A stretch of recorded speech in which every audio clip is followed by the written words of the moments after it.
Hai guys, dalam video kali ini saya ingin membahas tentang variabel acak dan distribusi probabilitas binomial. Apa itu variabel acak? Variabel acak pada percobaan peluang hasilnya muncul secara acak. Jadi, seringkali hal itu disebut dengan variabel acak. Masing-masing nilai dari variabel acak dihubungkan dengan probabilitas untuk menentukan peluang dari suatu hasil. Konsep variabel acak. Suatu variabel disebut acak jika nilai-nilai yang dimiliki merupakan kemungkinan atau kejadian acak. Dalam mendefinisikan suatu fungsi variabel acak, kita harus mampu memetakan semua kejadian yang terjadi secara tepat ke dalam suatu bilangan real. Beberapa contoh yang merupakan variabel acak. Yang pertama, jumlah kendaraan yang melewati lampu lalu lintas. Yang kedua, menimbang berat. Salah satu contoh memiliki hasil yang berbeda. Yang ketiga, jumlah ketidakhadiran. Menghitung jumlah pekerja yang tidak hadir dan hadir pada jadwal yang berbeda. Yang keempat, pelemparan dadu. Merupakan percobaan 1 dari 6 hasil yang muncul akan berbeda. Contoh keempat, pelemparan dadu. Contoh yang lebih detail. Pernahkah kamu bermain ular tangga bersama temanmu?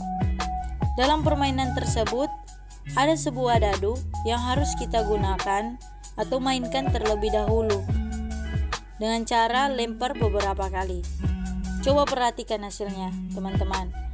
Ya, yang tentu akan bervariasi, bukan? Dan kemungkinan akan berbeda-beda. Hal tersebut merupakan konsep dari variabel acak, di mana suatu kejadian disebut sebagai kejadian acak jika kejadian tersebut tidak dapat ditentukan dengan pasti sebelumnya. So guys, itu adalah beberapa contoh yang merupakan variabel acak. Variabel acak diskrit. Variabel acak diskrit yang hanya dapat mengasumsikan nilai pasti yang terpisah secara jelas. Sebagai contoh, nilai yang diberikan juri untuk kemampuan teknik dan artistik di lomba seluncur es adalah angka desimal seperti 7,2, 8,9, dan 9,7. Nilai-nilai seperti itu adalah diskrit karena ada jarak antara angka-angkanya yang semisal 8,3 dan 8,4 nilainya. Misalnya, tidak dapat berubah 8,34 atau 8,347. Variabel acak kontinu. Variabel acak kontinu dapat berupa satu dari sekian banyak nilai yang jumlahnya tak hingga pada batasan-batasan tertentu. Sebagai contoh, tekanan ban.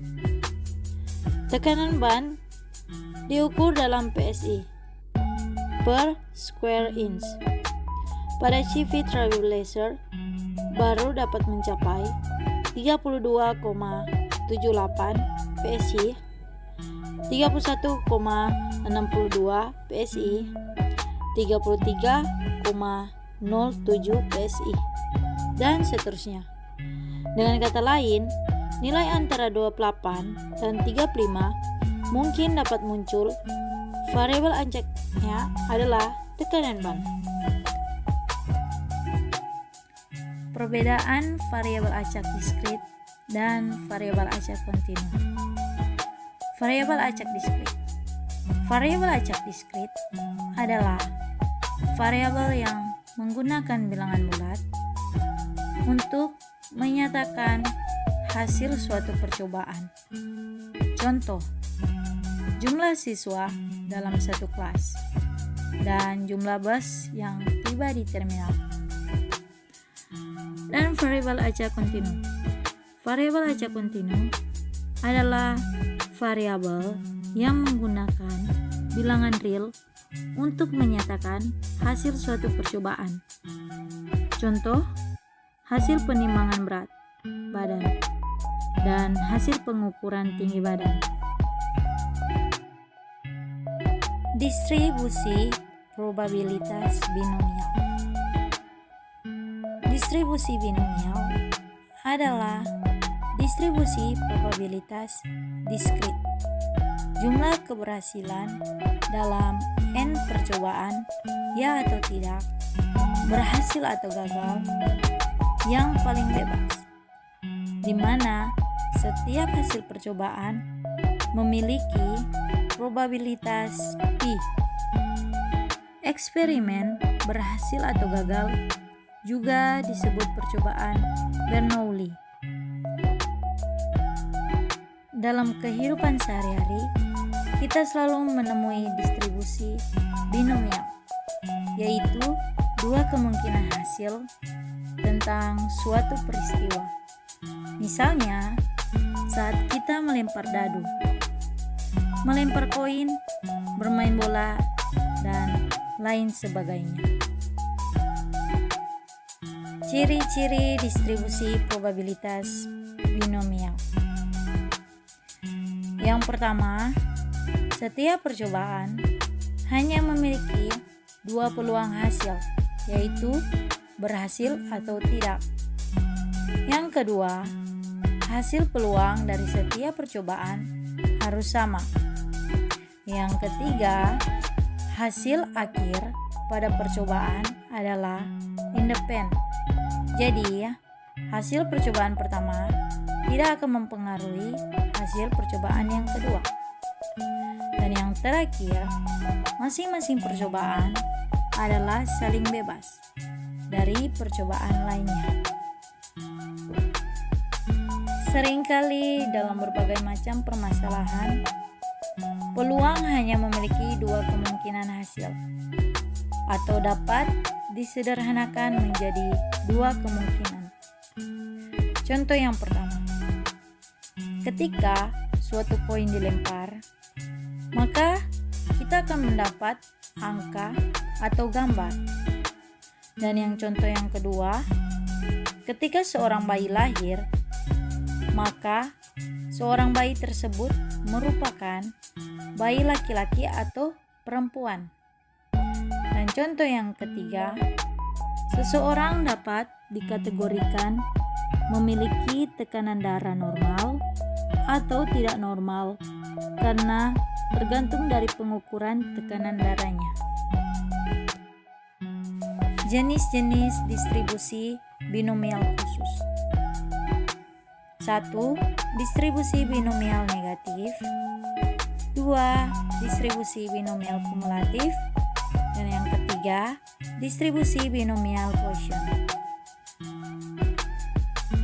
Rumus probabilitas binomial. Probabilitas binomial memiliki berbagai rumus, yakni rumus normal atau negatif, kumulatif atau rumus Poisson, min, dan rumus varian. Salah satu rumusnya yaitu P dalam kurung X sama dengan N faktorial per dalam kurung N kurang X faktorial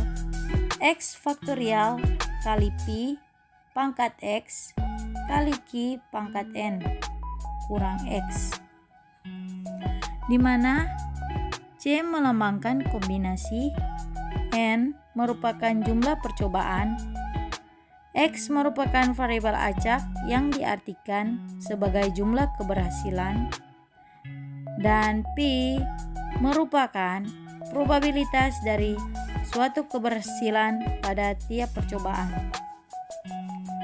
Kita menggunakan huruf Yunani Pi untuk melambangkan parameter populasi binomial. Contoh soal. Sebuah survei kebersihan gigi memperlihatkan bahwa 2 dari 5 orang sudah pergi ke dokter gigi. dalam beberapa bulan terakhir. Apabila ada 12 orang terpilih secara acak, hitunglah probabilitas 4 diantaranya pergi ke dokter 2 bulan yang lalu. Penyelesaiannya,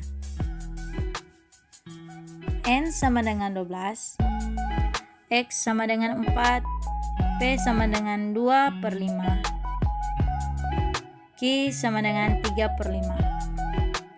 Maka Pi dari X, N sama dengan N faktorial per N kurang X faktorial kali P pangkat X kali Q pangkat N kurang X. P dari 4,12 sama dengan 12 faktorial bahagi 8 faktorial kali 4 faktorial kali 2/5 pangkat 4 kali 3/5 pangkat 8 sama dengan 0,213. Jawabannya adalah 0,213. Eksperimen probabilitas binomial. Yang pertama, hasil dari tiap percobaan dari suatu eksperimen digolongkan menjadi 1 atau 2 kategori yang saling lepas, keberhasilan atau kegagalan.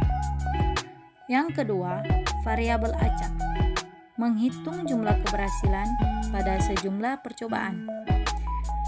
Yang ketiga, probabilitas keberhasilan dan kegagalan tetap sama pada setiap percobaan. Dan yang terakhir, percobaan saling bebas. Berarti bahwa hasil dari suatu percobaan tidak mempengaruhi hasil dari percobaan lainnya. Ya, gambar di samping ini adalah contoh gambar diagram distribusi probabilitas binomial. Jika Pi, probabilitas keberhasilan, tetap sama, namun N menjadi lebih banyak, bentuk distribusi binomial menjadi lebih simetris. Dan tabel di atas memperlihatkan situasi di mana Pi tetap konstan pada 0,10, namun N naik dari 7 menjadi 40. Nah guys, itu pembahasan dari materi saya. Di akhir video ini, saya ingin mengucapkan banyak terima kasih buat kalian yang telah menonton. Dan jangan lupa subscribe channel ini, like, share, dan komen video ini. Sampai jumpa di video selanjutnya. Bye-bye.